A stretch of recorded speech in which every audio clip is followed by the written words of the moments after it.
Hello student, good morning. My name is Shivam Singh. Student, कल हमने 4.1 complete कर लिया था। आई होप आप सबने कर लिया होगा। अरेंज इन असेंडिंग और डिसेंडिंग ऑर्डर था, आपको कंपैरिजन करना था एंड नंबर लाइन पर रिप्रेजेंट करना था। तो आज आप लोग अपना बुक एंड कॉपी ओपन कर लीजिए। आगे की एक्सरसाइज के लिए हमारा अगला टॉपिक है प्रॉपर्टीज़ ऑफ रैशनल नंबर। अब हम रैशनल नंबर की प्रॉपर्टी पढ़ते हैं, वो क्या होता है। तो सबसे फर्स्ट प्रॉपर्टी है इनका इक्विवेलेंट रैशनल नंबर। तो मैं आपको कुछ पॉइंट्स हैं वो मैं आपको बताऊंगा, वो अपनी कॉपी में नोट डाउन कर लीजिएगा। प्रॉपर्टी ऑफ रैशनल नंबर आपके बुक में पेज नंबर 462 पर गिवन है। चलिए, प्रॉपर्टी वन जो आपका है P1 में लिख दे रहा हूँ। मीन्स प्रॉपर्टी वन ये कहता है इक्विवेलेंट रैशनल नंबर। क्या?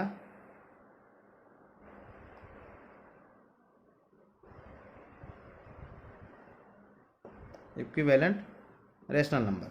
अब इक्विवेलेंट रैशनल नंबर का मीन्स, मान लीजिए मैंने 4/5 ले लिया। अब इनका इक्विवेलेंट क्या होगा? आप किसी भी नंबर से दोनों में मल्टीप्लाई कर दीजिए। मान लीजिए मैंने 5 से मल्टीप्लाई कर दिया, तो क्या आया? -20/25। ये इनका इक्विवेलेंट। किसी भी फ्रैक्शन में कोई भी नंबर हमारे पास हो, उनसे मल्टीप्लाई कर दे, वह उसका इक्विवेलेंट होता है। मान लीजिए 4/5 में मैंने 2 से मल्टीप्लाई कर दिया, तो -8/10। तो ये भी इनका इक्विवेलेंट फ्रैक्शन है।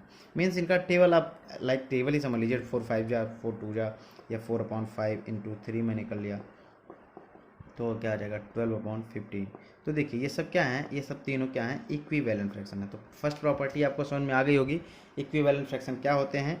ओके, नेक्स्ट प्रॉपर्टी हम देखते हैं इनका क्या है। P2 मीन्स, P2 मीन्स नहीं, पीटना नहीं, बट P2 मीन्स क्या होगा? Property number 2। अब आपको इक्विवेलेंट लिखना आ जाएगा, कोई दिक्कत?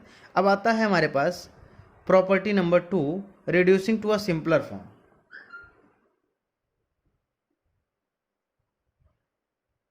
रिड्यूसिंग टू अ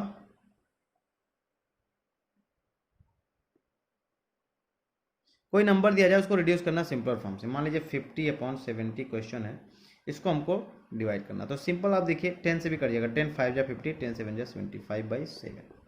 अगर आपको लगता नहीं 5 इतने बड़े नंबर से आप नहीं कर पाते हैं, तो आप मीन्स कोई भी नंबर से एक नंबर से इसमें डिवाइड कर देना है। मैं आपको बता रहा हूँ कैसे। जैसे 4/16, तो आपको मालूम है कि 2 से डिवाइड हो जाएगा, तो दोनों में आप 2 से डिवाइड कर दीजिए।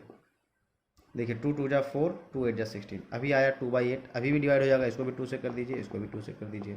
क्या आ जाएगा? 2×1 = 2, 2×4 = 8। अब ये 1/4 किसी नंबर से डिवाइड नहीं होगा। तो ये इनका होता है सिंपलेस्ट फॉर्म। मीन्स कट करके छोटा करना उनको, ये होता है क्या आपको?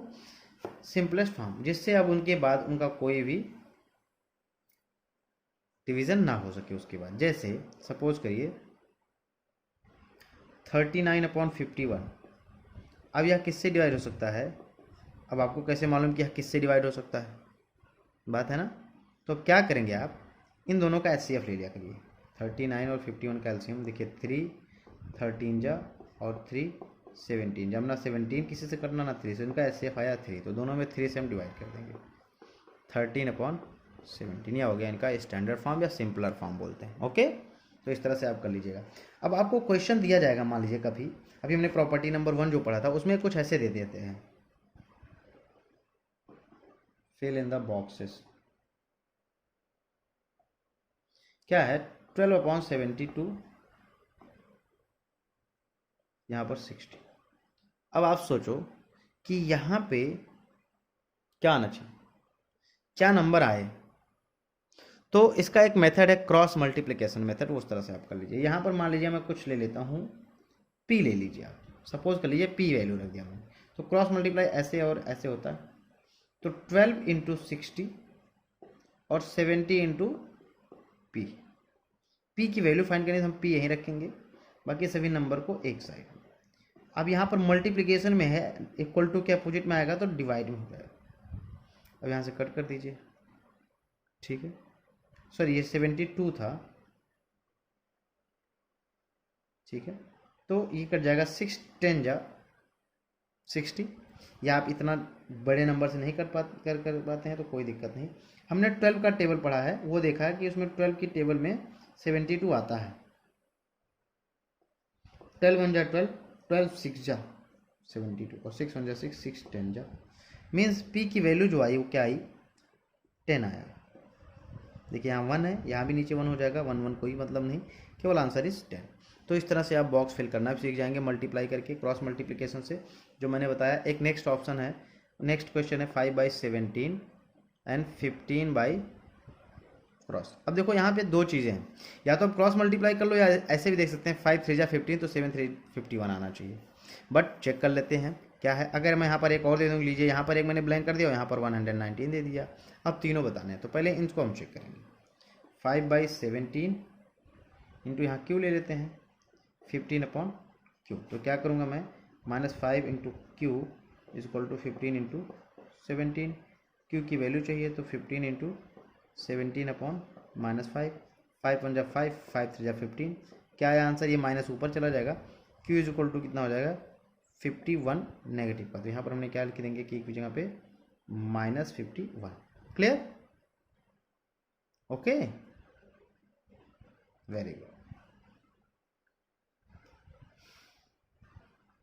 अब हम को फाइंड हो गया कि ये इनका आंसर। अब यहीं से हम 5/17, देखिए आप, ये भी इनके इक्वल है और ये भी इनके इक्वल, तो मैं इन्हीं के इक्वल में ये लिख लेता हूँ। यहाँ पर मैं लिखता हूँ r/190।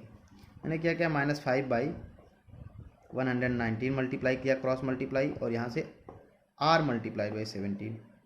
आपको मालूम है हमने 17 r की वैल्यू निकालनी है, -5/119/17। अब 17 टेबल में 119 आता है, 17 7 जा 199। r इज इक्वल टू क्या हो जाएगा आप बताइए, -5 इंटू 7, तो r is equal to -35। Clear? कोई प्रॉब्लम?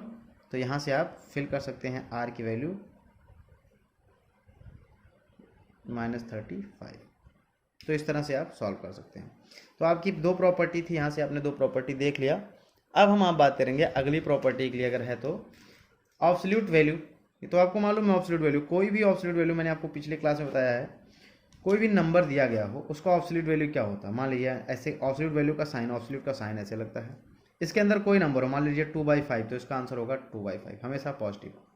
या 2/5 है तो ये नहीं कि नेगेटिव हो जाएगा, तब भी 2/5 रहेगा। कोई भी नंबर हो इस बार में, इसके बाहर ही वो जैसे आएगा वो पॉजिटिव हो जाएगा, चाहे वो नेगेटिव हो या पॉजिटिव हो, हमेशा पॉजिटिव रहेगा। समझ में आया? कोई दिक्कत? अब हमको फाइंड करना है कि rational number between two rational numbers. हमको रैशनल नंबर फाइंड करना है बिटवीन दो रैशनल नंबर के लिए। तो मान लीजिए मैं एक रैशनल नंबर ले लेता हूँ, -4/7 एंड 3/7। देखिए यहाँ पर डिनोमिनेटर सेम है, तो इनके बीच में हमको दो नहीं, आपसे मैं कह रहा हूँ 100 फाइंड करना हो तो बहुत ईजी है, चाहे जितने फाइंड करने हो। आप क्या करिए, अपने अकॉर्डिंग 7 जिससे आपको मल्टीप्लाई करना ईजी लगे उससे कर दीजिए। मान लीजिए मैं 10 से करता हूँ, मुझे 10 से आसान लगता है, सबसे आसान, तो मैं दोनों में 10 से मल्टीप्लाई कर दूंगा। अब क्या हो जाएगा, -40/7, क्लियर, एंड 70 एंड 30/70। देखिए अब आपको मैं अगर इसमें केवल 2 फाइंड करना था तो आप तो 2 तो ऐसे ही फाइंड कर सकते थे यहीं पर, बिना किसी मल्टीप्लिकेशन के। ये मैं आपको दिखा रहा हूँ, जैसे 10 20 50 फाइंड करना, देन फाइंड कर लीजिए। पहले यहाँ से चेक कर लीजिए, -4 और 3 नीचे बीच में है, तो -3/7 इसके बीच में ही आएगा, -2/7 आएगा, 1/7 आएगा, 2/7 आएगा। इतने नंबर आएंगे, आपको 2 लिखना, तो इनमें से कोई भी दो रैशनल नंबर लिख दीजिए, वो हो जाएगा। अगर आपको ये भी, चलिए नहीं ध्यान दिया, आप नहीं कर पाए, कोई बात नहीं, तो ऐसे भी कर सकते हैं।